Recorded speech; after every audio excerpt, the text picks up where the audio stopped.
നമസ്കാരം. 24 മണിക്കൂറുകൾക്ക് ശേഷമുള്ള പരിശ്രമത്തിനൊടുവിലാണ് വയനാട് ചുരം ഗതാഗത യോഗ്യമാക്കിയത്. ഇന്നലെ രാത്രിയായിരുന്നു അപ്രതീക്ഷിതമായ ചുരത്തിൽ മണ്ണും കല്ലും ഒക്കെ ഇടിഞ്ഞു വീഴുന്ന സാഹചര്യം ഉണ്ടായത്.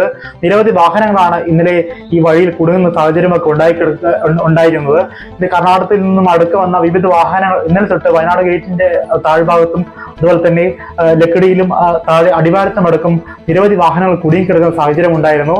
പക്ഷേ യാത്രക്കാരെ ഒക്കെ ഇന്നലെ ഭാഗങ്ങളിലൊക്കെ കടത്തിവിട്ടെങ്കിലും ചരക്കുമായി വന്ന വിവിധ വാഹനങ്ങൾ വയനാട് ലക്കിടി ഗേറ്റിന് സമീപവും അതുപോലെ തന്നെ താഴ്ഭാഗത്തും ഒക്കെ ഉണ്ടായിരുന്നു. പക്ഷേ ഇന്ന് രാത്രി 8:00 ശേഷമാണ് വാഹനങ്ങൾ കടത്തിവിട്ടത്.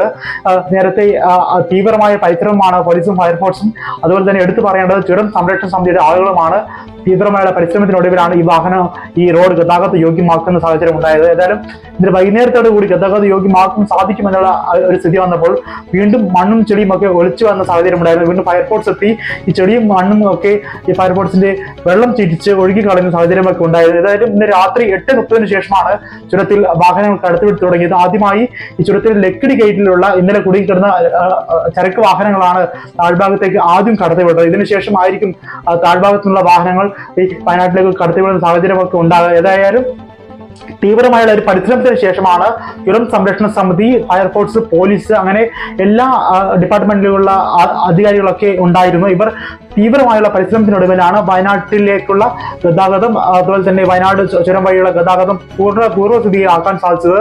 നേരത്തെ കുറ്റ്യാടി ചുരം വഴി ബദൽ കോഴിക്കോട് നിന്നുള്ള യാത്രക്കാരൊക്കെ വരുന്നുണ്ടെങ്കിലും ഈ റോഡിന് തീരെ വീതി കുറവായതുകൊണ്ട് തന്നെ ഇവിടെ ഈ ചരക്ക് വാഹനങ്ങൾക്ക് ഒരു നിയന്ത്രണം ഉണ്ടായിരുന്നു. ഏതായാലും മണിക്കൂറുകൾക്ക് ശേഷം പരിശ്രമത്തിനൊടുവിൽ വയനാട് ചുരത്തിലേക്കുള്ള ഗതാഗതം യോഗ്യമാക്കിയിരിക്കുന്നു.